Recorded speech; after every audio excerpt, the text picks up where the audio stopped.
سلام، بیاین یه چیز باحال بگم. اینترنتتون رو روشن میکنیم، میرین تو مرورگر گوگل کروم و وارد این سایت میشین. دقیقاً این سایت. اینتر رو میزنین میاد بالا. ورود که کردین داخل سایت، شماره‌تون رو وارد میکنین. شماره که به اسم خودتون باشه.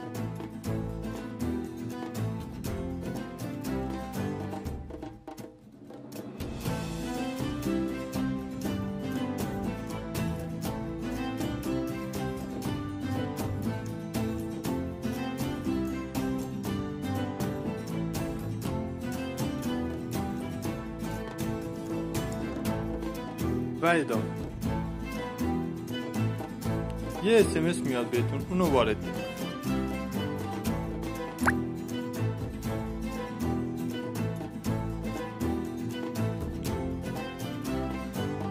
و تایید ادامه. حالا یه رمز تعریف میکنید. ذخیره. وقتی که عضویتتون تکمیل شد، حالا ورود میزنید. شماره‌تون رو دوباره وارد میکنید.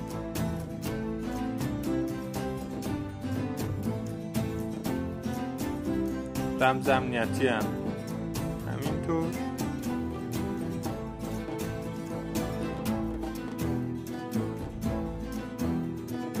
بعد دوباره رمزی که تعریف کرده بودیم مجدد بارگذاری میکنیم اینجا. ادامه. وقتی که ورود کردین، یکی از این گزینه‌ها رو انتخاب میکنید. کدومو میخواین استعلام بگیریم واسه پرداخت خلافی، عوارض، مالیات، نقل انتقال، مهم نیست، انتخاب با شماست. من خودرو رو میزنم. پلاک ملی میگم داریم.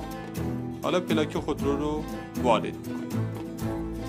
پلاکی که اینجا وارد میکنید مهم نیست به اسم شما باشه یا شخص دیگه. میتونیم با این سامانه استعلام بگیرید. خیلی راحت.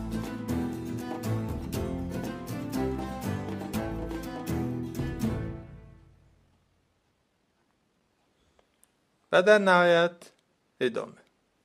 حالا اینجا چی میگه؟ کد ملی شخصی که ساب پلاک رو میزنید. خودتون یا هر شخص دیگه، مهم نیست.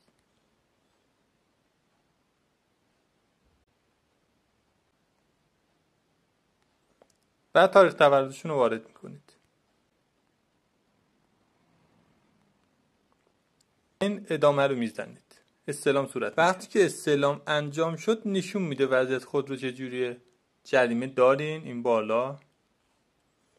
مالیات نقل انتقال اگه بخواید تعویض پلاک انجام بدین. عوارض آزاد راهی که همون اتوبان میشه. و به اضافه این که بیمتون چه مدت اعتبار داره. حالا بعدنا هم فکر کنم این گزینه عوارض سالیانه هم بیاد که دیگه میشه عالی نورالله نور. خیلی ممنون، سپاسگزارم. هر کدوم هم که خواستیم میتونیم پرداخت بزنید.